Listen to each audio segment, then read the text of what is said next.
She left home for a bike ride in the middle of an ordinary summer day. No farewell, no warning, no sense that this would be the last simple choice she would ever make. Somewhere along a peaceful Ottawa bike path, a routine moment turned into a nightmare. A life defined by intellect, kindness, and promise vanished into silence. And for days, no one knew where she was, or what had been done to her. Ardeth married Margaret, who was 27 years old. She was brilliant without arrogance, gentle without weakness, and deeply thoughtful in a way that made people feel heard in her presence. Friends described her as introspective, compassionate, and quietly driven. She loved philosophy not as an abstract exercise, but as a way of understanding meaning, ethics, and human responsibility. It mattered to her how people lived and how they treated one another. Born on October 28, 1975, in St. John, New Brunswick, Ardeth later grew up in Ottawa, where her intelligence stood out early. She excelled academically, earning both a bachelor's and a master's degree before continuing her studies as a PhD candidate in philosophy at the University of Waterloo. Her future appeared carefully built. Years of dedication leading toward a life of scholarship, teaching, and thoughtful contribution to the world. She was close to her family. The day she disappeared, she spoke with her parents casually, lovingly, with no hint of fear.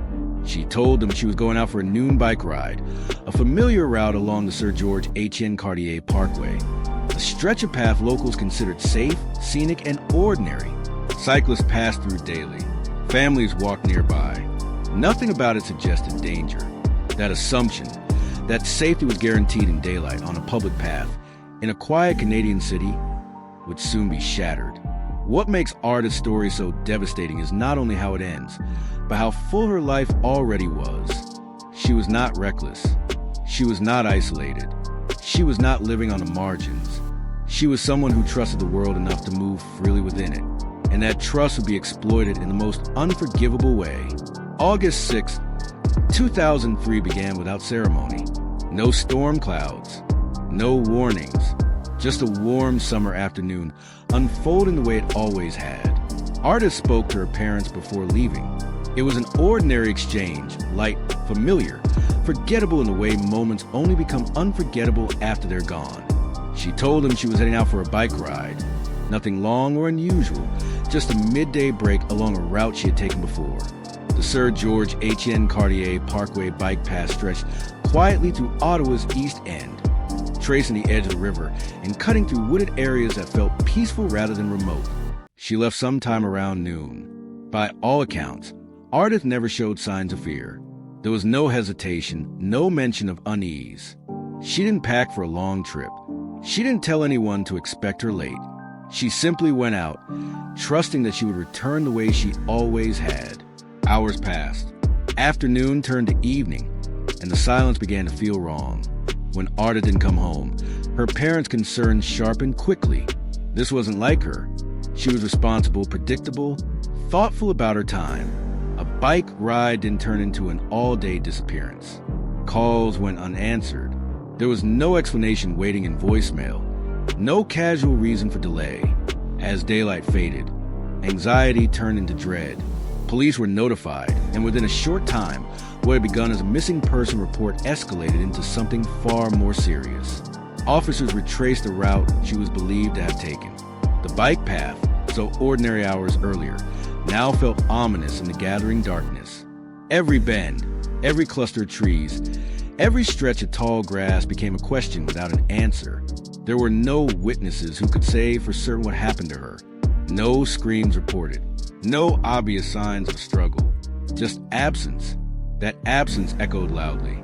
By the next day, the scale of the response exploded.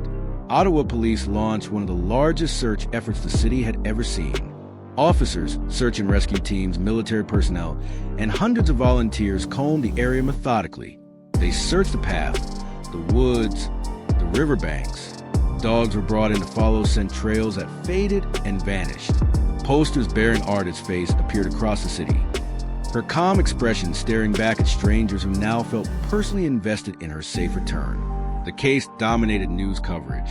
Residents who had once jogged and cycled without a second thought began to look at the pathways differently. as if the ground itself might be hiding something terrible. With every hour that passed, hope thinned. A missing adult in broad daylight, on a public path, without witnesses. This was not how people disappeared. Not here, not like this. The longer Ardeth remained unfound, the more unavoidable the truth became. This was not an accident. Someone else had been there. Someone had intervened. And somewhere along that quiet trail, a moment had occurred, brief, violent, and unseen, that would fracture an entire city's sense of safety. The search pressed on, driven by urgency and fear, because deep down, everyone involved understood the same terrifying possibility. Ardeth Wood had not simply gone missing. She had been taken. By the third day, hope no longer stood on solid ground. It hovered, fragile and desperate, sustained only by the refusal to accept the alternative. Ottawa had not seen a search like this before. Searchers combed through tall grass, dense woods, and the uneven terrain bordering Greens Creek. Every discarded object, a glove, a piece of fabric, a scuff rock, was treated as a possible clue. Each discovery brought a rush of anticipation, followed by crushing disappointment when it led nowhere. The silence of the area became unbearable, broken only by radios crackling and the low hum of aircraft overhead. For Ardeth's family, the waiting was a special kind of torment. They stood at the edge of the search zones, surrounded by uniformed strangers and well-meaning volunteers, clinging to the belief that she might still be alive somewhere, injured, disoriented, unable to call for help. Every hour without news felt like a tightening vice. Meanwhile, the city watched. News outlets provided constant updates. Residents scanned the same bike paths they had traveled countless times, now seeing them through a lens of unease. Parents reconsidered letting their children ride alone. Cyclists changed routes. Runners turned back earlier than planned. The idea that someone could vanish in broad daylight, without witnesses, gnawed at the public psyche. Then, for days after Ardeth disappeared, the search took a devastating turn. On August 10th, searchers discovered her bicycle submerged in Greens Creek. It was not damaged beyond recognition. It was not tangled in debris from an accident. It was simply there, silent, abandoned, deliberately out of place. The discovery drained what little optimism remained. A missing bike could suggest a mishap. A hidden bike suggested intention. The next day, the air around the search area felt heavier, as though everyone involved sensed what was coming. A cadaver dog was brought to the creek's edge. The dog's behavior changed abruptly, trained instincts taking over, pulling handlers to a concealed area nearby. Moments later, Ardeth Wood was found. Her body had been hidden near the water, carefully placed out of immediate sight, as if someone had tried to erase the act after committing it. The scene told a story no one wanted to hear. The autopsy would later confirm what investigators already suspected. Ardeth had been forcibly drowned. There was no accident, no misstep, no chance event. Someone had overpowered her, controlled her, and held her under the water until she stopped fighting. The brutality of it shattered the city's lingering sense of innocence. Even more disturbing was what was missing. Ardeth's clothing was never recovered. Its absence suggested not just violence, but violation, an additional layer of intent that pointed toward a sexually motivated crime. This was not random chaos. This was predatory behavior. As news of the discovery spread, shock gave way to grief and then to fear. If this could happen to Ardeth Wood in daylight on a familiar path, it could happen to anyone. And somewhere out there, the person responsible was still free. Someone who had blended into the environment, escaped unseen, and returned to everyday life carrying a secret that would haunt the city for years to come. The search was over. The hunt was just beginning. With Ardeth Wood's body recovered, the investigation shifted from searching the landscape to dissecting behavior. Investigators now faced the most disturbing question of all. Who could do this? And how had they escaped unnoticed? The crime scene offered few comforts. There were no eyewitnesses, no clear trail leading away. The water and surrounding terrain had erased much of what might have identified the killer. What remained instead was implication. Intent written between the lines of what was missing and what had been deliberately concealed. Forcible drowning was not impulsive. It required control, proximity, and time.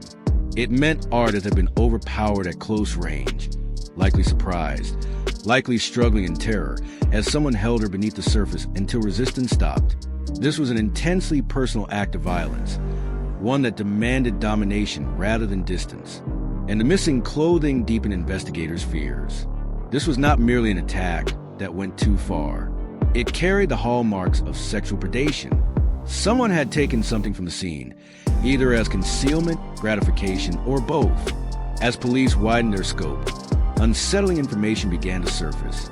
Women came forward with stories they had once brushed off as strange, uncomfortable encounters along the very same bike paths Ardeth had used. Several reported being approached by a man on a bicycle. He was persistent but calm. He asked questions. He tried to engage them in conversation. In some cases, he attempted to lure them toward more secluded areas, off the main path, closer to woods or water.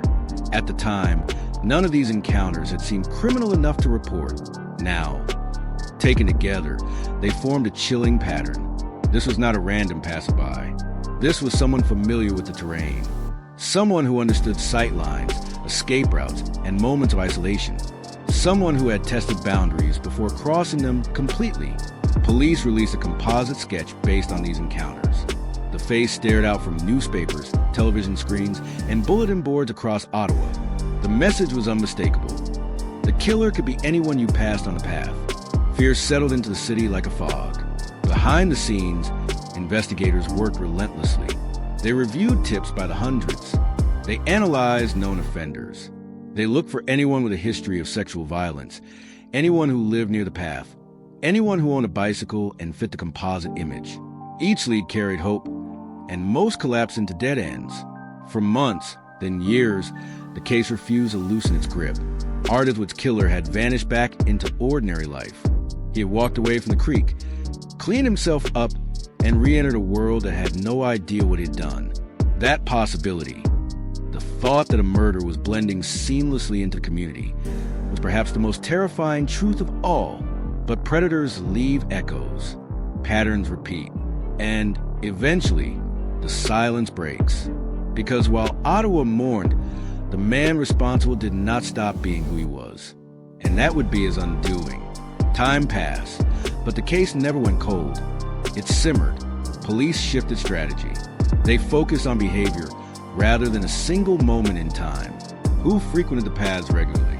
Who had reason to be there at midday? Who had a history of testing boundaries, especially sexual boundaries, and escalating when unchallenged? Slowly, a troubling profile emerged.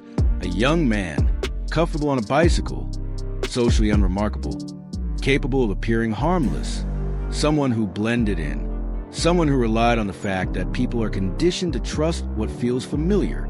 Behind closed doors, investigators began connecting Ardeth's murder to other sexual assaults in the region. The similarities were impossible to ignore. The same geography, the same sense of control, the same calculated choice of isolation. This was not chaos. It was compulsion. Then, more than 2 years after Ardeth's death, the investigation broke open. On October 20th, 2005, police arrested Christopher Myers near Renfrew, Ontario. To the outside world, Myers did not look like a monster. He was in his mid-20s, quiet, unassuming, but behind that ordinary exterior was a documented history of violence against women, assaults that now took on far more sinister meaning. Investigators believed he had been honing his behavior for years, escalating gradually. Learning what he could get away with, Ardeth Wood, they concluded, had crossed his path at exactly the wrong moment. Under mounting evidence and pressure, the image Myers had maintained began to fracture. The bicycle, the locations, the methods, the timeline. The pattern was no longer deniable. This was not a crime of passion. It was the act of a sexual predator driven by control, entitlement, and profound lack of empathy. On January 8th, 2008, Myers pleaded guilty to second-degree murder in Ardeth's death, along with multiple sexual assault charges connected to other victims. There would be no jury, no public dissection of every detail, no drawn-out legal spectacle. What remained instead was a stark, devastating certainty. Ardeth would have been murdered by a man who had chosen her deliberately, controlled her deliberately, and ended her life deliberately. In the courtroom, Ardeth's family listened as the finality of that truth settled in. There was no explanation that could restore what had been taken. No sentence that could measure the loss of a daughter whose life had been defined by promise and compassion. The legal process could name the crime, but it could not make sense of it. The sentence was life in prison, with no chance of parole for 10 years. To some, it sounded severe. To others, insufficient. For Ardeth's loved ones, it was simply reality. Another confirmation that their lives have been permanently divided into before and after. Psychological experts weighed in on Myers' behavior as part of the broader understanding of the case. They pointed to patterns of sexual predation, escalation, entitlement, and an obsession with control. Myers' past assaults were not anomalies. They were warnings. Each act reinforced his belief that he could dominate without consequence. Each encounter sharpened his confidence.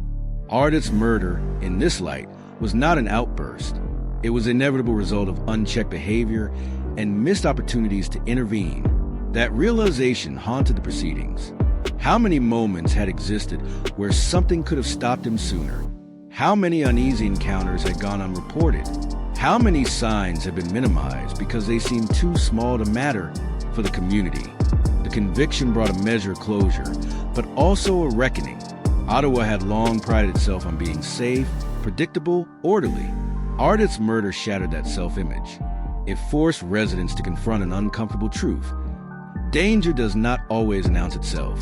Sometimes it arrives quietly, disguised as normalcy, riding alongside you in broad daylight. The courtroom emptied. The sentence was handed down. Myers was led away.